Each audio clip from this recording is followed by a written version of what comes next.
everyone. Today I will be reflecting on my entire training process, the whole 6 months of it, and basically just reflecting on the various things that have happened in the past 6 months. Training was something that I don't think I was exactly prepared for. I don't think there's a way to prepare for training. I think I'm the sort of person who doesn't really enjoy speaking to bosses or enjoy like social work settings in some sense. I don't really like engaging with my bosses in conversations or about things in life in general. I would prefer to just do my work and send across my work via email. I'm not that good at explaining a piece of research or explaining what I found or explaining my work orally in general. I prefer to write my thoughts down and have my boss read it. But I realized that at work, sometimes you don't really have a choice. It's not about your preference. It's more of what's your boss's preference. Some bosses do like to ask you about your work, and I do have such bosses, and you just have to adapt accordingly, I guess. That was something that I really had to get used to. Whenever I do a piece of research or whenever I finish a piece of work, I will try to mentally summarize in my head before my boss gives me a call on it or call for discussion on the work. Because I know one of the few things that he's going to ask is, oh, so what do you think? Like, just what is the direct answer? Yes or no? Or can the client do this? Or can the client not do this? Or what should the client do? Basically, I had to get used to presenting my answers up front, because I realized that bosses do this because they may not even have time to go through the entire piece of advice or all the things they've written down for your research. Also, small talk, I realized, is a really important skill that I have not mastered. I get really socially awkward when it comes to social settings in the workplace. For instance, if we have like a group dinner, I tend to be the quiet one. I don't really know what to say. I don't know what is appropriate to say. There's a higher chance of me saying the wrong things if I say something than if I keep quiet.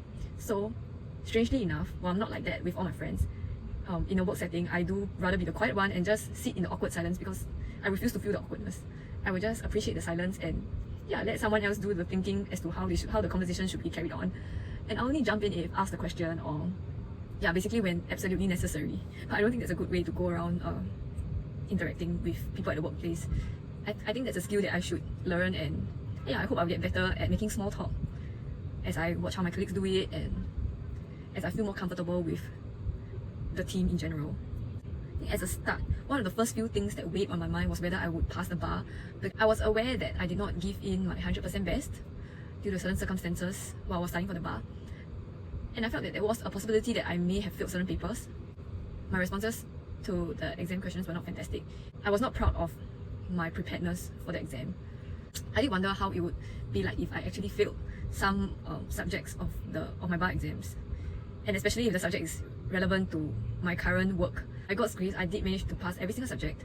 For those who are concerned about failing, I can encourage you by saying that even at where I worked, where supposedly high flyers go to, there are people who have failed certain papers and had to retake them. So I don't think that failing some of the papers in a bar will not completely disqualify you from being retained. So it's not something that you should let hang over your head throughout the whole time between the end of your bar exams and the announcement of the results.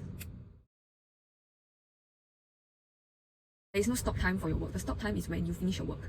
And as a junior, as a trainee, I always felt the need to finish up my work quickly because my senior has to review my work.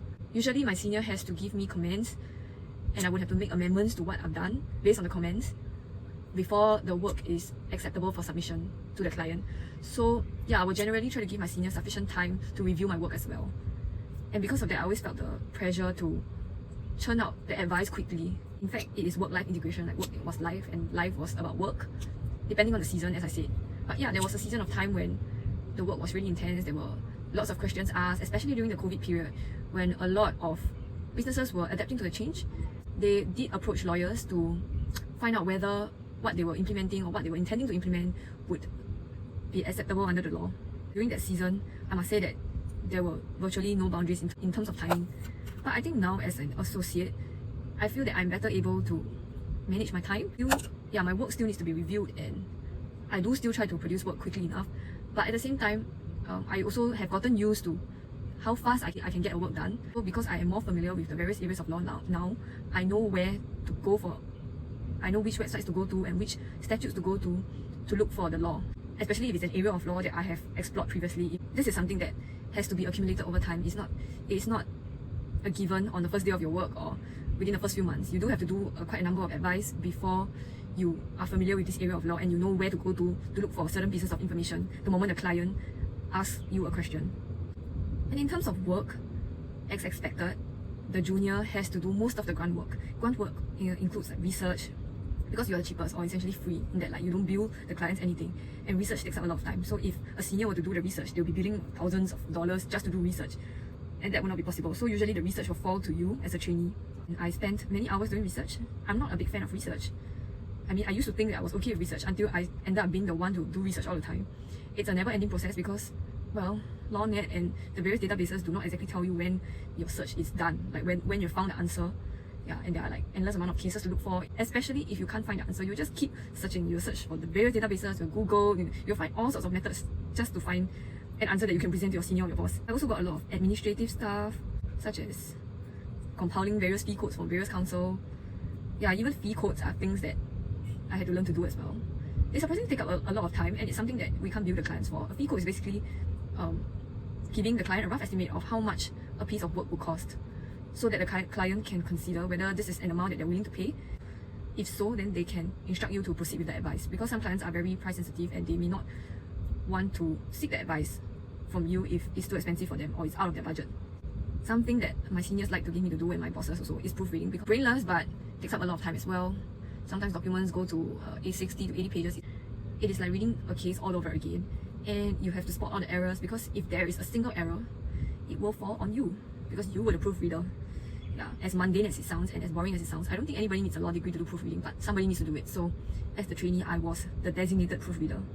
I think some of you might be wondering about what about office politics? Were there politics that I had to deal with? I think my team is fairly politics free, or maybe I'm just the sort who just doesn't involve myself in politics, and I would like to stay away from politics as far as possible. I feel that my goal at work is just to go to work, produce good work, receive whatever feedback I need to receive, take in whatever criticisms and feedback, and just improve on my work. I don't really care so much about politics, what people think, and all that. So I try to stay out of it as far as possible, and I also avoid gossip as far as possible. So to me, in my world, I'm not sure about what goes on behind my back, but in my world, office politics is not exactly something that I have to deal with. I think I'm also pretty easygoing in that I have ever sent work across to people who do not credit me when they send on the work to the bosses, but I don't quite mind that.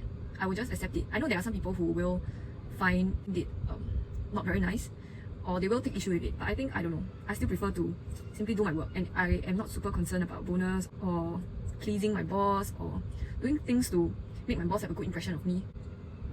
I would like to think of it as, what does God think of me? I think that's more important. Like, what God thinks of me, what God thinks of my work, what God thinks of my attitude. I think that's what's important. And yeah, I have a lot of peace if I think along those lines, and I have a lot of peace knowing that I don't have to pretend, I don't have to put up a front, because God is all-knowing, and yeah, God sees my heart, God sees my intentions. So as long as I do my best, I think I will leave the outcome up to God. So I don't really participate in politics or do things to attempt to strive or get noticed in the office. So I think that makes my life a lot easier.